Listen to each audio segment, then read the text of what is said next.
السلام عليكم ورحمة الله وبركاته. ازيكم يا حبايبي؟ عاملين ايه؟ صلوا على النبي يا جماعة. النهاردة مشكلة، يعني هي صراحة عجباني ان جديدة وبتحصل في كل بيت، والكل بياخدها بحسن نية.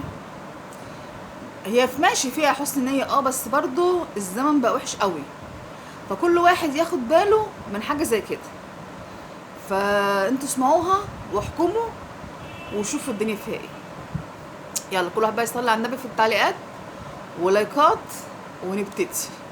واحده متصله بيا بتقول لي ان هي قاعده في بيت عيله، وعندها اخو جوزها لسه متجوز شاب صغير. فبتقول بنتها، هو الفرق بينه وبين بنتها 10 سنين. فبتقول في كده كده في بنات في البيت كتير ولاد اخواته يعني. هو مش متعلق غير ببنتي انا.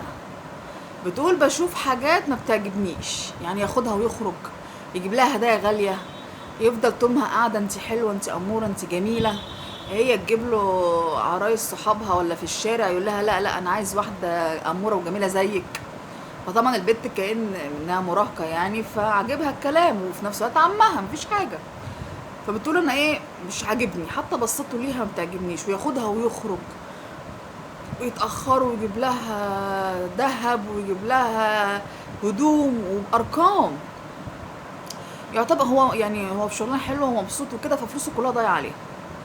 وأما اقعد اكلم ابوها اقول له انا حاسه ان في حاجه غلط، هو بيعمل كده ليه؟ ما في بنات كتيره في البيت، اشمعنى بيعمل مع بنت انا كده بس؟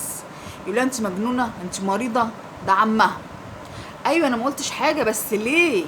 في حاجه غلط، اشمعنى ما بيعملش مع الباقي كده، مع بنت اخوك ولا بنت اختك؟ في بنات كتيره، ليه بنتي بس انا اللي بيعمل معاها الحاجات دي؟ يقول لها بس انت مريضه روحي اتعالجي. فبتقول مره انا بقى طبعا هتجنن ومركزه، طول ما هو موجود انا ببقى حاطه عيني في وسط راسي. مش ان انا حاجه، بس انا حاسه ان هو بيعمل يعني في حاجه واصله لي غلط منه من ناحيه بنتي. ففي مره قال لجوزي انا عايز اخدها افسحها، قال له ماشي. فبتقول جت على الساعه 12 لقيته بيكلم جوزي، وراح قايل له ايه احنا عشان اتاخر، هو معاه عربيه، احنا اتاخرنا فهاخدها تبات عندي، هو عنده شقه مستقله بنفسه، وهجيبها بكره. قال له خلاص ماشي. فبتقول له في ايه؟ قال لها بيقول لي كذا كذا. قالت له نعم، ازاي وهو عنده عربيه؟ يعني حتى لو في اخر الدنيا هيجيبها، انت لو ما جبتليش بنتي دلوقتي انا هنزل دلوقتي واروح اجيبها. ازاي ومش ازاي؟ انت روحي اتعالجي انت مريض. قالت له انا بقول لك اهو، بنتي لو ما جاتش دلوقتي انا هنزل اجيبها. فبتقول فعلا راح قال له ايه هاتها عشان امها ايه مش راضيه ومش هتعرف تنام من غيرها والكلام ده، وجابها لي. بتقول ما فيش ربع ساعه وجابها لي. من موقف تاني، بنتي جالها عريس، وبنتي كانت فرحانه بيه قوي، وكلنا وابوها وافق عليه وخلاص وكده. يوم الشبكه خطيبها نزل جاب لها الشبكه وكده، راح هو عمها راح جاب لها ساعه ذهب، طبعا اغلى من ثمن الشبكه بمراحل. فبنتي بما ان هي عيله سابت الشبكه واتلهت في الساعه. طبعا ده موقف زي الزفت، وفضل يلعب في دماغ بنتي لحد ما فركشت، وبتقولي كان وشه كانه ميت له ميت. واقول لجوزي خد بالك انت شايف، يقول لها بس روحي اتعالجي انت مريضه روحي اتعالجي. فبتقول جبت له عروسه، انا جبت له عروسه قلت يمكن يعني انا مش بقول حاجه، بس برضو قلبي مش مرتاح، عروسه كويسه ومحترمه ومحدش يقول عليها لا. راح قال لها لا لا لا لا انا عايز واحده زي بنتك. فبتقول له ما هي كويسه، انا بقول لك زي بنتي وجارتنا وانا عارفاها. لا لا لا انا عايز واحده بحلاوه بنتك. ومرضيش، وفضل ورا بنتي لحد ما فركش الخطوبه. فبتقول اعمل ايه وجوزي مش مريحني، كل ما اكلمه انت مريضه انت مريضه انت مريضه انت مريضه. طبعا اكلم البنت تقول لي ايه يا ماما في ايه ده عمي، ايه يا ماما في ايه ده عمي. فانا مش عارفه اعمل ايه، يعني كل ما اكلم حد يقول لي انت مريضه انت عيانه انت بس انا والله في بنات كتيره في البيت، ليه انا ما بيعملش معاهم كده؟ ليه اشمعنى؟ حتى لو بيحب بنتي زياده برضه مش يبقى كده، يديها فلوس ويفسحها ويجيب لها هدوم ويجيب لها هدايا غاليه، ليه؟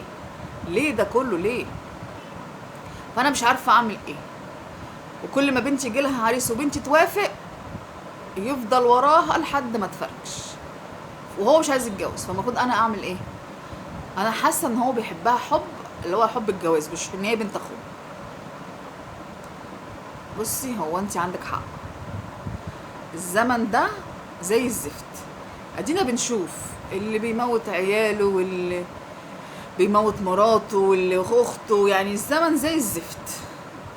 فانت حقك افصليهم عن بعض. رغم لو حكمت خدي عيالك وامشي من البيت، عشان فعلا الوضع كده غريب. ودام بنتك ما كانت موافقه على العريس ما كنتش كملتي. يعني ايه اللي يعني ليه هو لعب في دماغها؟ هو هي مش لعبه، هو فرحان بيها. ما هو يتجوز ولا يخطب ويلعب ويهزر مع صاحبته التانية، مع خطيبته التانية، هو ماله مالها؟ وجوزك ده ممكن برضو يعني اخوه، يعني ما مش هيجي في دماغه حاجه. بس الزمن ده فعلا وحش والله. يعني تعملي حسابك ده حتى من اخواتها، من ابوها، من خلانها، من عمامها، من كل حاجه. الزمن فعلا وحش. احنا بنقولش الناس كلها وحشه، بس خدي بالك ايه المشكله. انت لا، انت صح، مش مريضه. انت مش مريضه، لا. هو فعلا اشمعنى البنت دي هي اللي بيعمل معاها كده؟ ما في بنات كتيره في البيت. لو حكمت تاخدي عيالك وتمشي اعمليها، وما تسكتيش لحد ما ربنا يكرمها وتتجوز او هو يتجوز. شوفي حل. لكن انت عندك حق وصح، وفعلا هو جوزك مش هيتكلم، اخوه، ومش هيجي في دماغه حاجه وحشه على اخوه. لكن انت حقك، انت مش غلطانه ولا مريضه ولا حاجه. انت خايفه على بنتك. حقك حقك حقك حقك. فربنا يسترها على البنات كلها. وبرضو انت مش غلطانه اي تحط عينيها في وسط راسها من اي حد، من اي حد. ربنا يسترها علينا جميعا. وانتوا قلنا ايه رايكم في التعليقات، وسلام عليكم، وصلوا على النبي في التعليقات، وسلام عليكم في فيديو جديد.